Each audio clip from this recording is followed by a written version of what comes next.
So మొదటి 3 రోజులు ఎవరిది వాళ్ళకి ఇండివిజువల్గా సెర్చ్ చేసి స్టేట్మెంట్స్ తీసుకుంటారు. అయిన తర్వాత లాస్ట్ డే నిన్న ఆఫీస్లో కన్క్లూడ్ చేస్తారు. సో మా హౌజెస్లో జరిగిందా కానీ ఆఫీస్లో జరిగిన దాంట్లో కానీ చాలా రిపీటెడ్గా వేసిన కొన్ని ఛానల్స్లో కానీ సోషల్ మీడియాలో కానీ ఇంత డబ్బు దొరికింది, ఇంత డాక్యుమెంట్స్ దొరికాయి, అది దొరికింది అనేది కొన్ని హైలైట్ చేశారు. ఎక్కడ కూడా మా దగ్గర డబ్బు కానీ డాక్యుమెంట్స్ కానీ ఐడెంటిఫై కానీ మా దగ్గర నుంచి వాళ్ళు తీసుకున్నది కానీ లేదు.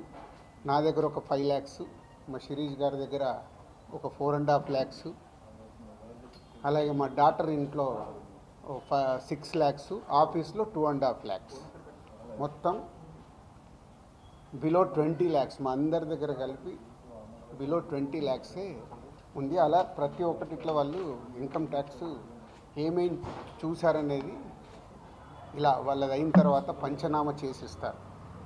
సో క్యాష్ రూపంలో అది. అలాగే 5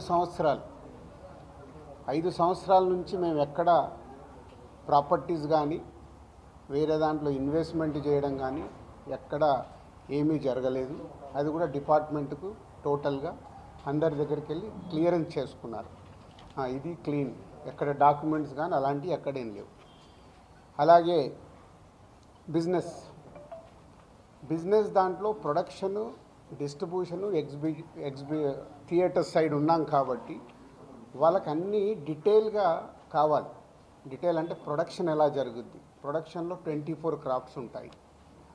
ఆ 24 క్రాఫ్ట్స్లో లావాదేవీలు ఎలా ఉంటాయి ఒక్కొక్క సినిమాకి.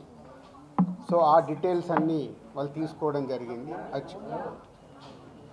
అలాగే డిస్ట్రిబ్యూషన్ సైడ్ ఎలా ఉంటుంది, ఎగ్జిబిషన్ సైడు ఎలా ఉంటుంది అనేది వాళ్ళన్ని డీటెయిల్స్ అడుగుతూ అందరి దగ్గర తీసుకొని ఫైనల్గా నా దగ్గర నిన్న ఇవన్నిటిని ఎవరెవరు ఏమేమి స్టేట్మెంట్లు ఇచ్చారు, ఏముంది అనేది ఫైనల్ నాతో నిన్న కన్క్లూడ్ చేశారు.